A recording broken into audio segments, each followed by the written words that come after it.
ያልኩት ቁርአን ሙሉ ለሙሉ ወስዷል አላልኩም ሙሉ ለሙሉ እንዳሉት 10 ከ10 ወስዶ ከሆነ ኩረጃ ነው ይሄ እንደሱ አይደለም የተወሰነ ወስዷል ከ10 ጥያቄ ቢኖር 5ቱን ነው የወሰደው እንጂ ሙሉን 10 በ10 ወስዷል አላልኩም መጀመሪያ ላይ ስነሳ ስለተናገርኩ ማለት ነው አንድ ከ10 በሚለው ነው ኖ ማተር አንድ ከ10 እንኳን ተማሪ ካገኘ ከጎበዝ ተማሪ አንድ ኮረጃል አልኮረጀም እኮ ወስዷል እኮ አልኩ እኮ በጣም ጥሩ አዎ አንድ ከ10 እንኳን ካገኘ ከጎበዙ አንድ ወስዷል ይሄ ማለት አንድ ስምምነት አለ ማለት ነው አሁን በደንብ አድርገ ቤዝ አድርገ የተናገርከውን እንየው ግመል በመርፌ ቀዳዳ ብትገባ ይቀላል ያልከውን ከቁርአን የቱ ጋር ነው ያለው ከባይብል የቱ ጋር ነው ያለው መኮረጁን እዚሁ እንድንተማመን አውጣው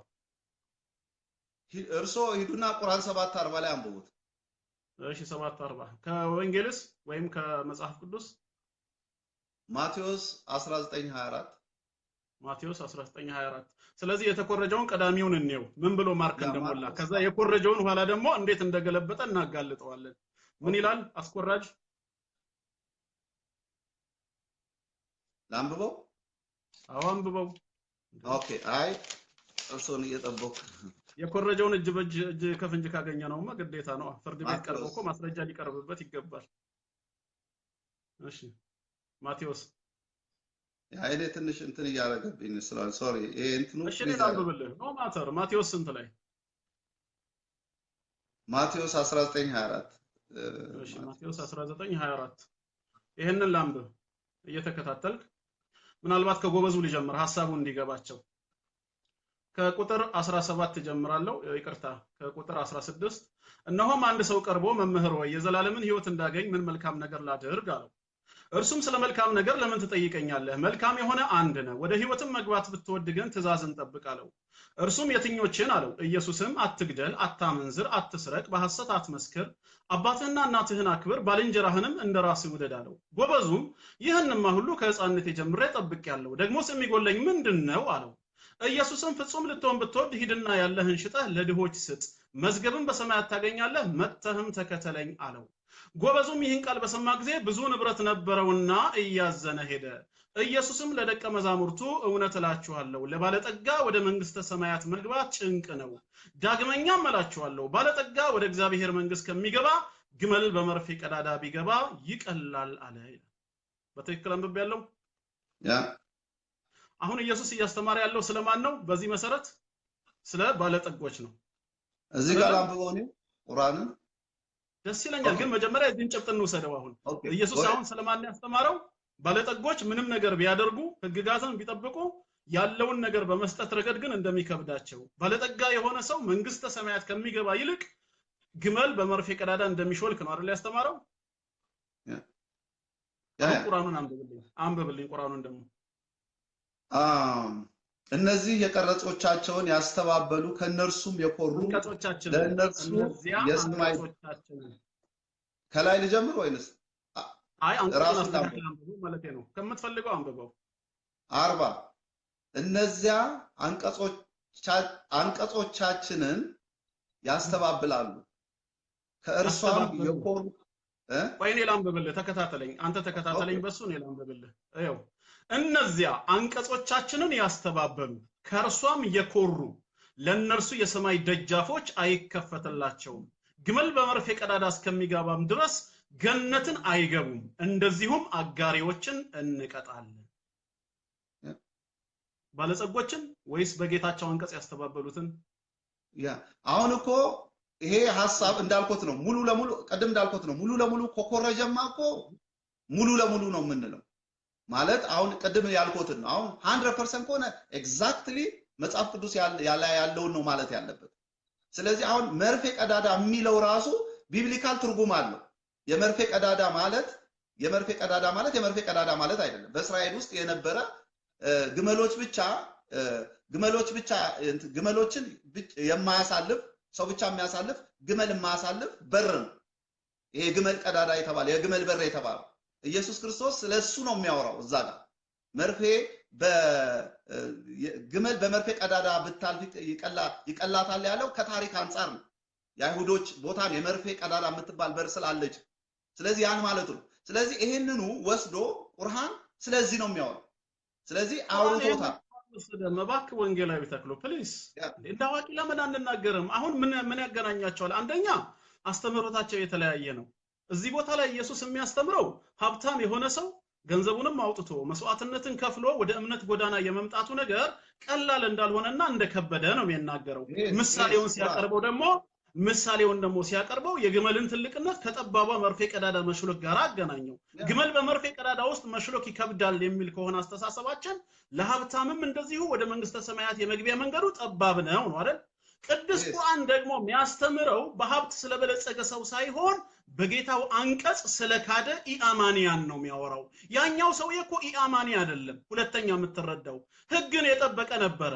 እዚህ ቦታ ላይ ግን አላህ የሚናገረው እነዚያ አንቀጾቻችንን ያስተባበሉ አለ። አንድ በጌታቸው አንቀጽ የማያምኑ ከእርሷም የኮሩ ከመቀበል ይልቅ በትዕቢት የተወጠሩ ለነርሱ የሰማይ ደጃፎች አይከፈትላቸውም። ሩሃቸው ራሱ መንፈሳቸው ሰማያትን ጥሶ መውጣት አይችልም ነው፣ በሩ ዝግ ነው።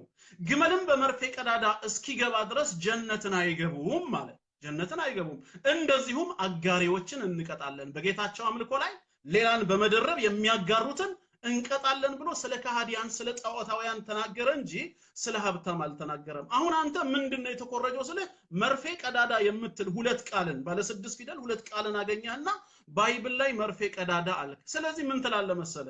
አጠቃላይ በዚህ ምድር ላይ መርፌ ቀዳዳ የሚል ሰው ሁሉ ከባይብል የወሰደው ነው ማለት ነው። ለምን? ባይብል ላይ ነው ያለው። ኖ ይሄ የሚለውና ያ የሚለው ይለያያል። ሁለቱ የሚሉት ይለያያል። አሁን የመርፌ ቀዳዳ ይሄ ታሪካዊ ነው።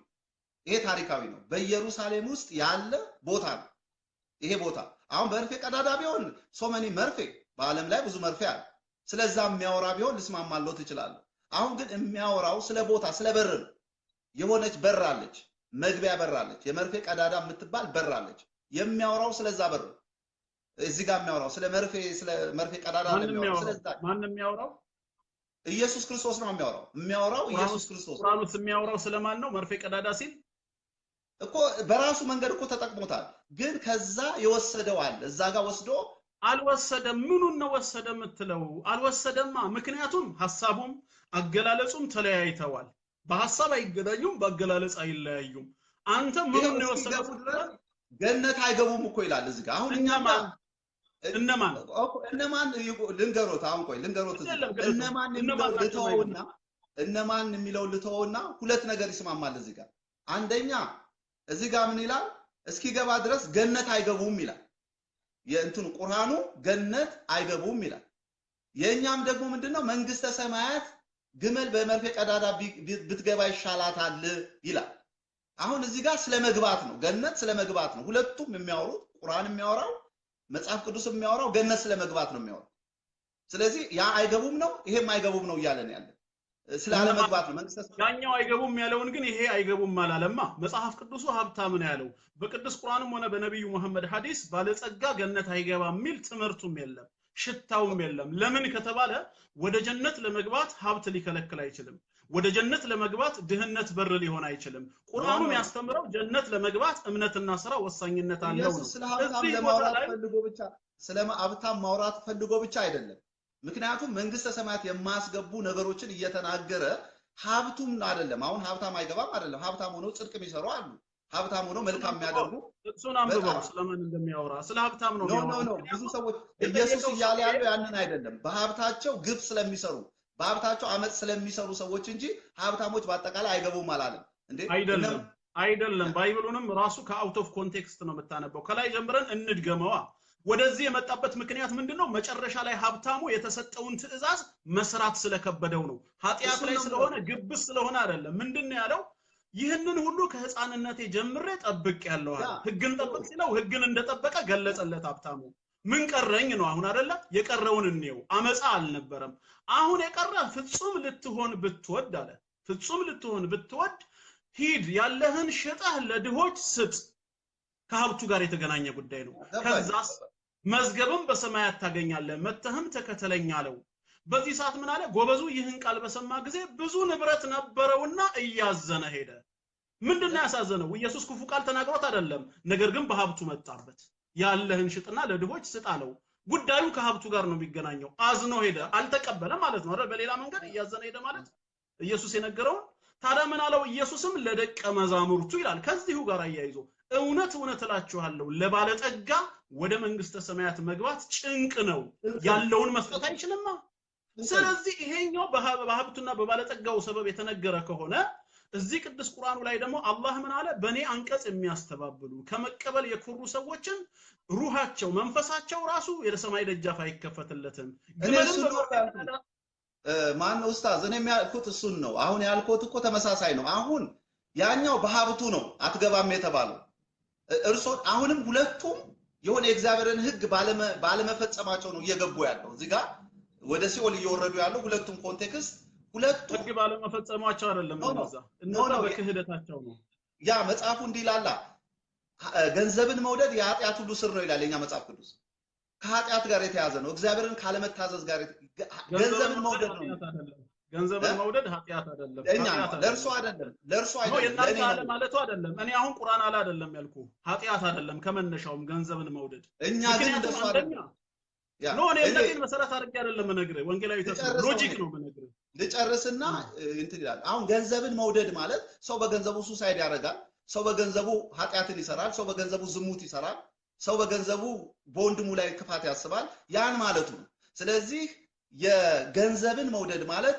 ከንትን ጋር አይደለም አሁን ገንዘብ ሲኖረኝ ገንዘቤን መውደዴ ኃጢአት አይደለም ግን ከገንዘብ ጋራ በተያያዘ መልኩ ሌላ የክፋት ስራ ከሰራንበት ማለት ነው ስለዚህ ያን ነገር ካደረግንበት ያ የኃጢአት ስር ነው ምክንያቱም ብዙ ሰዎች በገንዘብ አማካኝነት ነው ብዙ ጥፋት የሚሰሩት ስለዚህ ያ ማለቱ ነው የሚገባኝ ስለዚህ አሁን ልጠቅልለውና ሙሉ ለሙሉ አልወሰደም ግን አሁን ሁለት ሐሳብ ተጠጋጊነት ያላቸው ነገሮች አሁን ሁለቱም የሚያወሩት ሲኦል ስለመውረድ የእናንተ መጽሐፍ የሚያወራው ሲኦል ስለመውረድ ነው የኛም መጽሐፍ የሚያወራው ሲኦል ስለመውረድ ያኛው እናንተ ባላችሁት መንገድ ነው ያ ሲኦል የወረደበት መንገድ እኛ ደግሞ አሁን መጽሐፍ ቅዱስ ደግሞ ይሄ ሰው ገንዘብ በመውደዱ ምክንያት ማለት ገንዘቡን ከመከተል ይልቅ ዋጋ ከፍሎ ጌታን ከመከተል ይልቅ ለገንዘቡ ብልጫ ማድረጉ ነው ይሄን ሰው በዛ ምሳሌ ውስጥ በዛ ካታጎሪ ውስጥ እንዲገባ ያደረገው ስለዚህ እኔ እነዚህ ቃሎች ይመሳሰላሉ ነው የኢየሱስ ክርስቶስ ሰላም በሱ ላይ ይሁን ያስተማረው ትምህርቱም የጠቀሰው ምክንያቱም ድምዳሜውም ቁርአኑ ጋር ካለው ካልተገናኘ ቢያንስ ተወሰደ እንኳን ለማለት በር አይከፍትልህም የሐሳብ መስማማት አለበት አይገናኙም አንተ ግን ምንድነው ማስረጃ ስንል በመርፌ ቀዳዳ ብሏል ግመልን መጽሐፍ ቅዱስ ላይም ግመል በመርፌ ቀዳዳ እስኪገባ ብለዋል ኖ በመርፌ ቀዳዳ እስኪገባ የተባለው ስለምንድነው ማንን ነው ብለን ስናየው ስለምን እንደሚያወራ ቀጥሎ ያለው ነገርኩት እኮ እሱ ብቻ አይደለም ሁለቱም የሚያወሩ ሲኦል ስለመውረድ ነው ይያልኩ ነው ሁለቱም ያም ቁርአንም ሲኦል ስለመውረድ ሲኦል ስለመውረድማ እዚህ አንቀጽ ብቻ አይደለም አንድ ሺህ አንቀጽ ልጠቅስልህ እችላለሁ ለምሳሌ በሌላ ቦታ የነብዩ መሐመድን ነብይነት ያላመነ ጀሃነም እሳት ይገባል አለ አንተ ደግሞ የቱ ጋር ሄድክልኝ ወደ ወንጌል ገባህና በምን ላይ ሄድክ ማርቆስ ወንጌል ላይ ሄድክና ያመነ የተጠመቀ ይድናል ያላመነ ይፈረድበታል ብለዋል አልከኝ ቁርአንም ያላመነ ይፈረድበታል ብሏል ወንጌልም ያላመነ ይፈረድበታል ብለዋል ስለዚህ ተወስዷል አይደለም ይሄ ኩረጃ አይደለም መጀመሪያ ቁርአኑ ያላመነ ይፈረድበታል ሲል ምንን ቤዛ አድርጎ ነው ወንጌሉ ላይ የተጻፈውስ ምንድነው ሐሳባቸውን ነው መውሰድ ያለብን ፊደልና ቃላትማ ከሆነ መተወስደው ነው ማለት በቃ ዓለም ላይ አንዱ ከሌላው ኮርጇል ማለት አለብን ለዚህ ማረጋገጫው ምንድነው አንዱ ወንጌል ራሱ ነው ከብሉይ ኪዳን በጣም ብዙ ጥቅሶችን ኮርጀዋል ጸሐፊዎቹ ለምሳሌ ጳውሎስ ሲናገር ብዙ ጊዜ ምንድነው የሚለው የተጻፈ መሆኑን ይናገራል ስለ ጳውሎስ ለነገር ፈልጌ አይደለም ይሄ ነገር የተጻፈ ነው ይላል ኮረጀ ማለት አይደለም ይሄ መጽሐፉ መጀመሪያም የነበረ ከሆነ ከዛ መጽሐፍ ላይ ምንድነው ያደረገው በቃል የሰማውን ወይ እየተናገረ ነው ስለዚህ ወደ ነጥቡ ስንመለስ ርዕሱን እንደምንም ለማስለቀቅ አትሞክር ቅዱስ ቁርአን መጽሐፍ ቅዱስ የወሰደውን አንድ ሐሳብ ማግኘት አይቻልም